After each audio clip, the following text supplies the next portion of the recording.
Claude. Sur vos écrans, la réalisation internationale l'a bien compris. Il fait également lui aussi partie des favoris.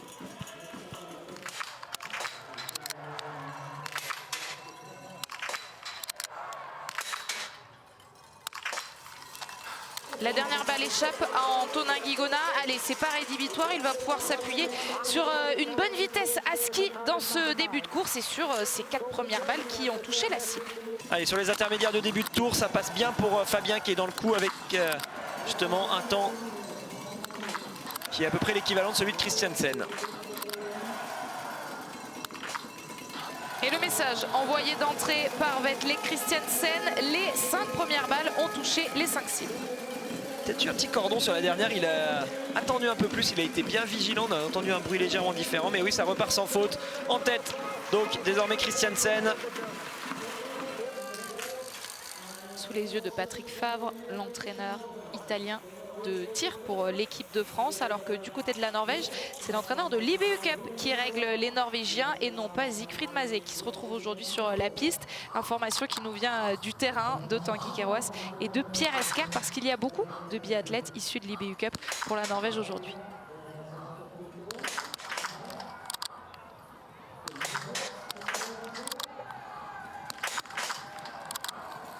Attention parce que la première était perdue à droite, la troisième est perdue à droite. Ouais, dommage ce tir qui commence mal pour Fabien qui était pourtant bien placé en tête à l'entrée de ce pas de tir. Il ne ressortira plus du tout dans la même position, il va perdre beaucoup, 2 minutes rajoutées à son chrono, il va ressortir 18e.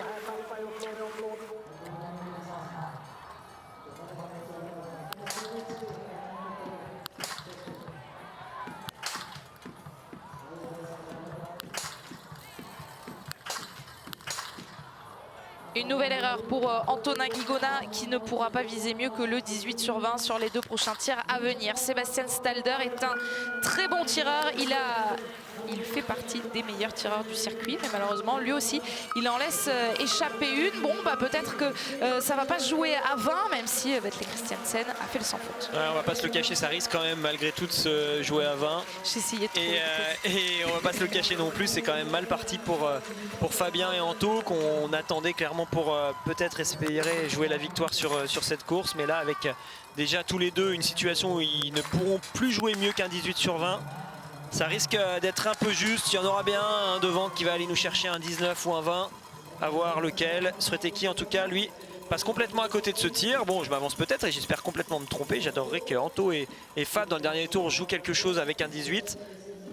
Lui aussi, il est parmi les favoris. Martin Ponsiluoma, un temps intéressant donc, avec 3 secondes de retard sur Vetle Christiansen au moment où il arrive sur ce pas de tir.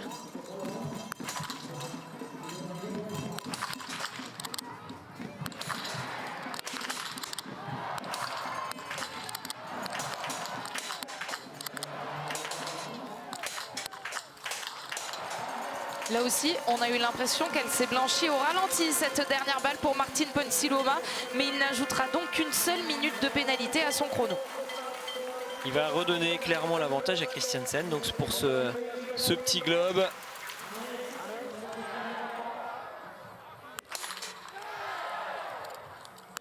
Ouais. Ils sont là, les Allemands.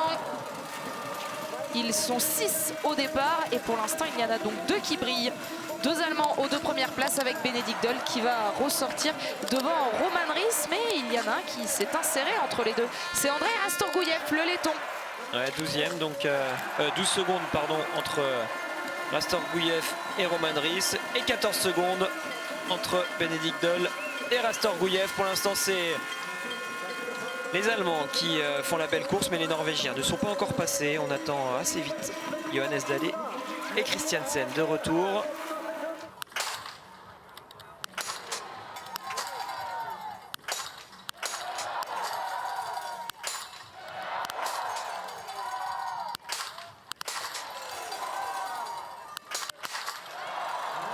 La dernière balle, elle est dehors pour Johannes Dahle qui manque l'occasion de prendre la tête de cette course. Niklas Hardweg, vous nous l'annonciez.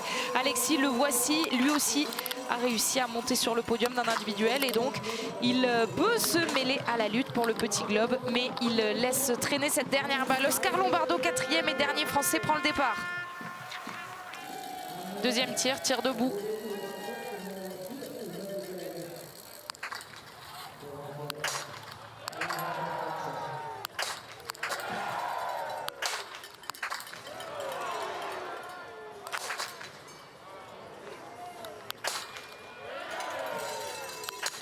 Et c'est bien repris Vetle Christiansen. On a un petit peu frissonné alors que vous le voyez, comme on vous le disait, c'est pas Siegfried Mazé derrière la jumelle. Mais finalement, il s'en sort pas si mal avec cette seule erreur. Oui, il s'en sort pas si mal parce que c'est senti qu'il était dans le dur à un moment donné. Ouais, il y a en plus des absents, des ouvertures. Clairement, Christiansen vient de ressortir 4e à 49 secondes. Il va quand même très vite, hein, le Norvégien. L'opportunité pour Fabien d'aller chercher ce 18 sur 20 aujourd'hui.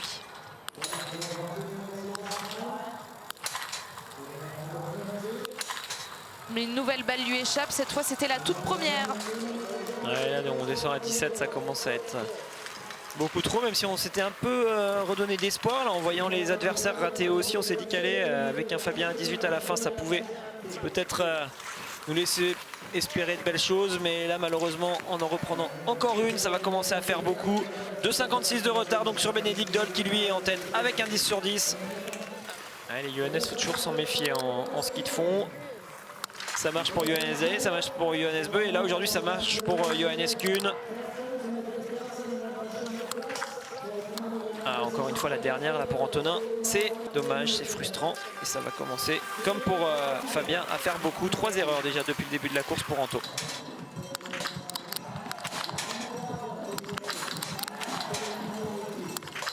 C'est très fort ce que fait Roman Ries. Il jouera le 20 sur 20 dans quelques instants quand il arrivera sur son dernier tir. Il n'y aura pas mieux qu'un 19 en revanche pour Tommaso Giacomelli qui commet sa première erreur. Allez Éric Perrault. Tous les espoirs de l'équipe de France reposent sur le jeune Éric Perrault.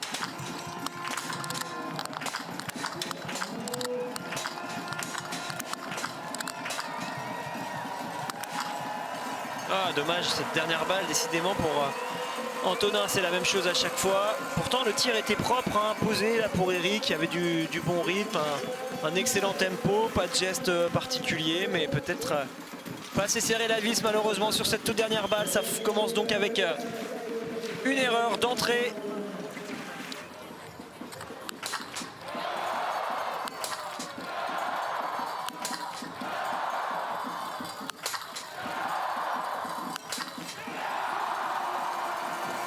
Il va se replacer. Bien entendu, les supporters suédois, ils ont fait du bruit. Martin Ponsiluoma n'a pas cédé à cette pression et oui, il va se replacer au moins dans le top 10, mais avec d'autres ambitions, on l'a bien compris. Surtout, il va se replacer face à Christiansen. Eux, c'est le duel là pour le petit globe actuellement qui est en train de se faire. Il ressort 9e, Ponsiluoma. Christiansen était ressorti 7e. Il y avait une belle différence à la sortie du premier tir puisque Ponsiluoma avait pris d'entrée une erreur. Mais Christiansen l'a pris sur le tir suivant. Donc désormais, il y a seulement 10 secondes d'écart entre les deux. Hartweg est un peu moins rapide en ski. On verra s'il est capable de rester dans cette lutte. Rastorgouyev, là, c'est la sortie du 3e tir pour essayer de ressortir à 15 sur 15 comme Roman Ries. Et Bénédicte Doll va l'accompagner pour essayer de faire la même chose.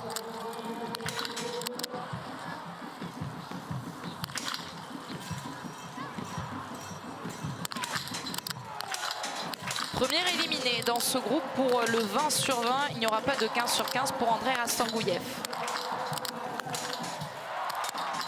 Lui, il peut aller le chercher. En revanche, Bénédicte Doll, comme son compatriote Roman Ries, le 20 sur 20 est à leur portée. Ce sera dans quelques minutes au moment où ils se présenteront sur leur tout dernier tir. Ce sera un tir debout. L'individuel féminin était italien. Aujourd'hui, peut-être que ça va être allemand pour la course des hommes.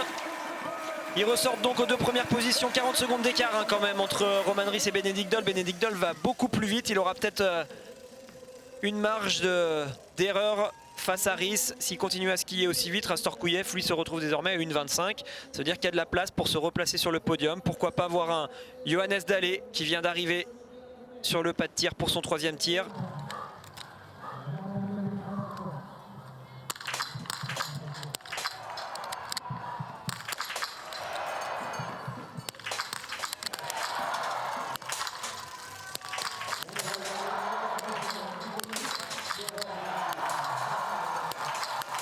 Oscar Lombardo va redonner des couleurs à cette équipe de France alors que Johannes Dalleux repart à la faute. Et oui, il fait plaisir Oscar, on va guetter sa sortie du pas de tir. Et effectivement, Johannes Dalleux qui à son tour laisse encore une balle de trop. Alors, Oscar, tout de suite, ça ressort à la 11e place pour Oscar. C'est le meilleur français tout simplement à la sortie de ce premier tir. Les autres sont beaucoup plus loin. Eric est actuellement 30e, Antonin 31e.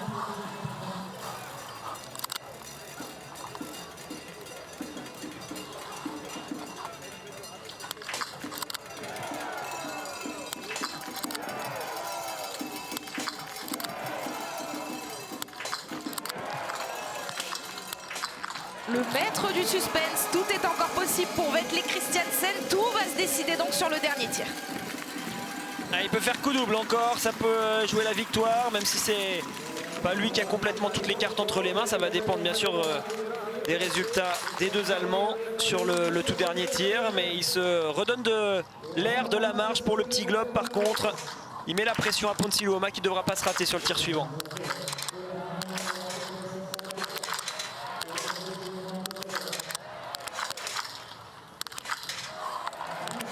Le bon tireur Simon Eder lui aussi va pouvoir croire dans quelques instants à un 20 sur 20 car il réussit le 15 sur 15 sur ce troisième tir. Mais il a du retard. Il aura du retard par rapport à ceux qui vont le jouer pour aller jouer le podium. Bénédicte Doll et Roman Ries. Sean Dirty, il était rentré 8e sur ce pas de tir pour le troisième tir. Avec une balle ratée, ça va le faire bien reculer. Donc pour l'instant, c'est toujours Bénédicte Doll qui est en tête de ce troisième tir devant Roman Ries, devant Christiansen. Et on va commencer à les guetter parce que ça devrait revenir pour le tout dernier tir dans pas si longtemps que ça. Strolia, tiens, qu'on avait beaucoup vu la saison dernière, un peu moins cette saison. Pourquoi pas, là, avec un tir parfait, le voir remonter dans le top 5. Mais malheureusement pour lui, il y aurait une nouvelle erreur. Vous l'avez vu, également une nouvelle erreur pour Fabien Claude qui ne pourra pas espérer désormais mieux qu'un 16 sur 20 quand on le retrouvera dans quelques instants après son prochain tour sur le dernier tir.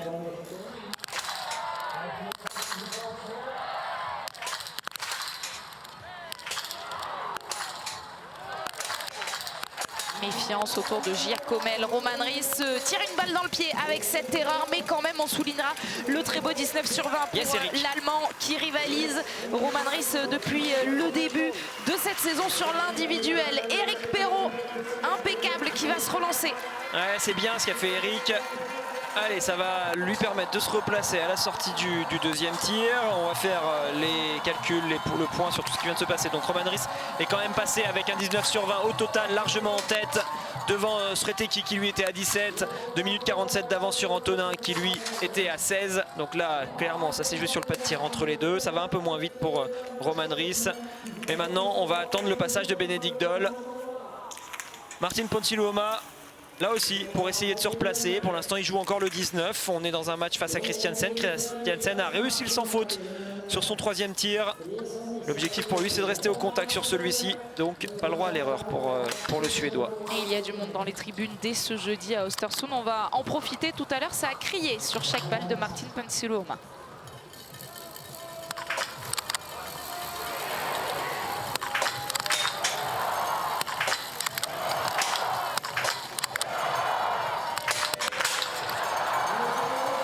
Là aussi, on a entendu des cris, mais un cri contrarié sur la première balle. Et ouais, parce que clairement, il se refait distancer à nouveau par Christiansen qui reprend une marge une balle de marge, pardon. Eric était ressorti 16e, tiens, du deuxième tir. Il est pas mal, hein, avec un 19, il peut clairement croire à quelque chose de bien aujourd'hui, parce que dans les temps de ski, ça semble très intéressant. Il va à la même vitesse, par exemple, que Johannes Kuhn. Bénédicte Doll en tête. Dernier tir pour lui.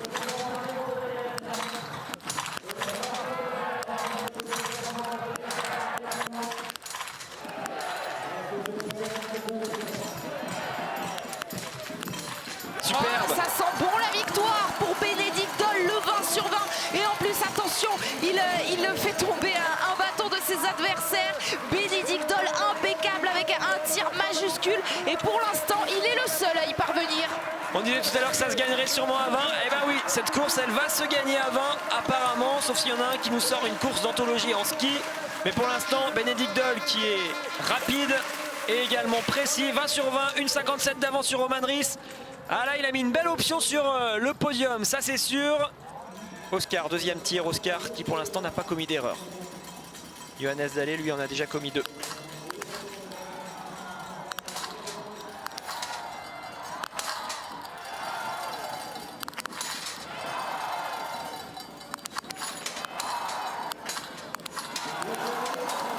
Mais qu'il est beau ce 10 sur 10 de la part d'Oscar Lombardo. Il est le seul Français à y parvenir pour l'instant après ses 2 premiers tirs. Johannes Dalle lui aussi a réussi le plein, un plein synonyme pour le Norvégien d'un 18 sur 20 puisqu'il lui reste un tout dernier tour à faire avant de franchir la ligne d'arrivée. Un 18 sur 20 qui suffira pas face à Benedict Doll qui en plus est plus rapide que lui. Oscar ressort 7ème, très beau début de course pour Oscar. Il est à 51 secondes, il peut ressortir 2ème.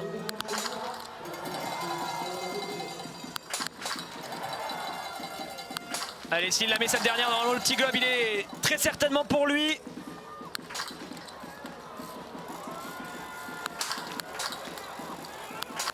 Oh, il ne tremble pas. Quelle force de caractère pour Vetle Christiansen. Il vous a entendu ou quoi? Il le savait, il n'avait pas besoin de m'entendre. Il savait très bien ce qu'il avait à faire. Il a dû y penser, à se dire si celle-là je la mets, c'est bon, c'est réglé. Il l'aura normalement ce petit globe, peu importe la place, je pense, des autres. De toute façon, Pontsiluoma ne peut plus vraiment jouer le même score. Il va en plus moins vite sur les skis. Donc là, ça semble quand même bien embarqué pour Christiansen qui fait le boulot. Alors devant, c'est du 20 sur 20 avec Benedict Doll. Et en plus, ça skie très vite pour l'Allemand aujourd'hui. Donc Christiansen ressort 2ème avec 1,09 de retard. Roman Ries est toujours 3ème à 1,57. Il y a une petite place pour venir se mettre sur ce podium là. Roman Ries, lui, il a un tout petit dossard et il a créé la sensation sur le pas de tir jusqu'à ce tout dernier tir. Ce sera donc 19 sur 20 pour lui aujourd'hui. Il vient prendre le temps de référence. Benedict Doll, là, c'est la dernière ligne droite quasiment pour lui. Et c'est en train de s'emballer, hein, là. Donc on voit Benedict Doll qui repasse devant Roman Ries. Et le podium, peut-être le tout premier podium en carrière qui se joue pour Tommaso Giacomel, parce qu'on parle beaucoup de lui depuis le début de la saison. Mais Tommaso Giacomel n'a jamais fait mieux qu'une 5e place. Il est en passe de monter sur le podium pour la première fois de sa carrière. Yes, comme ses coéquipières il y a quelques instants avec Vitozzi et Vireur. Eric vient de réussir sans faute. Il va donc lui aussi le jouer le 19 sur 20. Il était en début de course à peu près dans les mêmes temps de ski que Giacomel. Je vais aller regarder là, voir si ça s'est plus ou moins confirmé. Mais j'ai l'impression qu'Eric va pouvoir nous jouer quelque chose de très grand sur le dernier tir. Il est actuellement à 1,35 en ayant déjà raté une balle. Allez, s'il ne fait plus d'erreur, Eric, il peut se faire plaisir. Actuellement, Roman Ries était ressorti à 1,57. Ça peut jouer, pourquoi pas, le top 5 pour Eric. Donc ouais, Giacomel est bien ressorti 2ème à 1,01. Il a actuellement 8 secondes d'avance sur Christiansen. Le plein pour terminer pour Martin Pontsiluoma. Et ça, on le regarde bien sûr dans la lutte pour le petit globe de l'individuel. Mais ça ne va pas suffire pour le Suédois face à Vetle Christiansen, qu'on attend d'une minute à l'autre sur la ligne d'arrivée. Ligne d'arrivée qu'a déjà franchi Benedict Doll avec un petit sourire en coin, parce que Benedict Doll vient très certainement de s'adjuger la victoire du jour. Le plein pour Philippe Navrat. On souhaite la même chose à Oscar Lombardo qui lui permettrait de rester à 15 sur 15. Navrat, effectivement, va pouvoir ressortir bien placé. Il est entré 5ème sur le pas de tir. Oscar Lombardo. Navrat était rentré 3ème.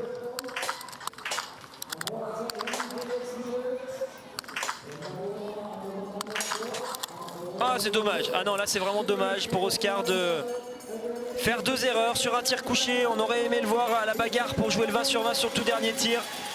C'est raté malheureusement pour Oscar. Christiansen, direction la ligne d'arrivée, direction le petit globe. Et peut-être la 3e place. Un podium aujourd'hui synonyme de petit globe de l'individuel pour Vetle Christiansen, qui était en tête sur ce classement. Alors il était précisément 2e, mais derrière Johannes Bö. Johannes Bö ne participe pas à la course du jour après avoir contracté le Covid. Vetle Christiansen donc pour l'instant est 2e. Alors Giacomel, direction la ligne d'arrivée. On l'a, ce sprint final face à Christiansen. C'est là qu'il est un peu plus costaud, le Norvégien, mais on voit qu'il y a quand même des beaux cuisseaux également pour l'Italien. Ça pousse fort sur les cuisses, ça va se jouer donc certainement à la seconde près, quasiment entre les deux. Vous le voyez, il faut qu'il coupe la ligne d'arrivée avec un retard inférieur à une 11,5. Ça devrait passer quand même. Plus que 4 secondes pour aller chercher cette ligne rouge d'arrivée. Et oui, ce sera devant avec 2 secondes. Et le point rageur de Tommaso Giacomel qui tient enfin le premier podium de sa carrière.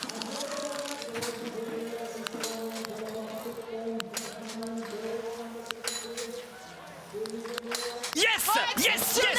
Éric Perrault sur ce site où il a découvert la Coupe du Monde. C'était la saison dernière. Éric Perrault a 21 ans pour réaliser mieux qu'il ne l'a déjà fait. C'était une 8e place. Allez Eric, faut ressortir, faut relancer la machine. Elle est longue, il y a quand même cette course pour tous les biathlètes qui sont jeunes. C'est des courses très très longues, c'est 20 km. Il sera donc difficile ce dernier tour, mais il va y avoir de quoi être motivé. Il ressort 4e, Eric, il est à 1,54. Ce sera trop compliqué pour aller chercher Christiansen qui lui est à 1,09. Il y a quasiment 45 secondes d'écart entre les deux, c'est mission impossible. Par contre, il va y avoir un beau match pour rester 4e face à Roman Ries qui est à 1,57.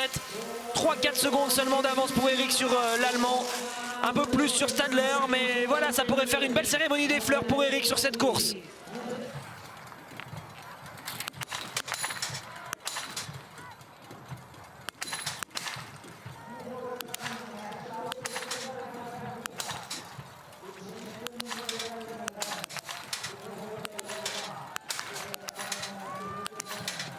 sur 20, ce sera donc le score aujourd'hui d'Oscar après cette nouvelle erreur. Ouais, dommage, là aussi il y avait une belle petite opportunité pour lui. Après la machine s'est cassée avec ces 2 balles ratées sur le tir couché. Mais ça finira donc avec un 17. Là aussi une course d'apprentissage forcément toujours pour les jeunes. Alors dans le combat entre Eric et Navrat, la différence entre les deux c'est que Navrat skie beaucoup plus vite puisque lui il est au total à 18 sur 20 alors que Eric est à 19. Il va très très vite, hein, Navrat. C'est largement le plus rapide de ceux qui sont à 18. Le deuxième à 18 c'est Ponsiluoma. Il est ressorti 9e du pas de tir. Il lui colle plus de 30 secondes sur la partie ski, Navrat à Ponsiluoma. Donc ça montre que l'Allemand rigole pas du tout et qu'il va hyper vite. Je pense pas qu'il se lance le défi d'aller rejoindre Christiansen qui est actuellement toujours 3e. Parce qu'il y a quasiment 30 secondes entre les deux. Éric Perrault pour aller chercher la toute première cérémonie des fleurs de sa carrière à 21 ans seulement. Éric Perrault, on ne cesse de vanter le potentiel de ce jeune garçon et il pourrait le concrétiser aujourd'hui. Donc sur cet individuel d'Östersund, il va aller chercher cette 5e place provisoire. 5e place provisoire, effectivement. Il ne sera donc pas revenu sur Roman Ries, mais par contre il fait quand même une magnifique course aujourd'hui. Au niveau des temps de ski, il a le 15e temps de ski, Eric. Navrat va aller un peu plus vite, va lui passer devant. Sauf accident, s'il ne chute pas parmi ses sapinettes, Philippe Navrat va donc bien aller chercher cette 4e place, faire reculer Roman Ries en 5e position et Éric Perrault en 6e position. Mais Éric Perrault qui peut toujours prétendre à la cérémonie des fleurs.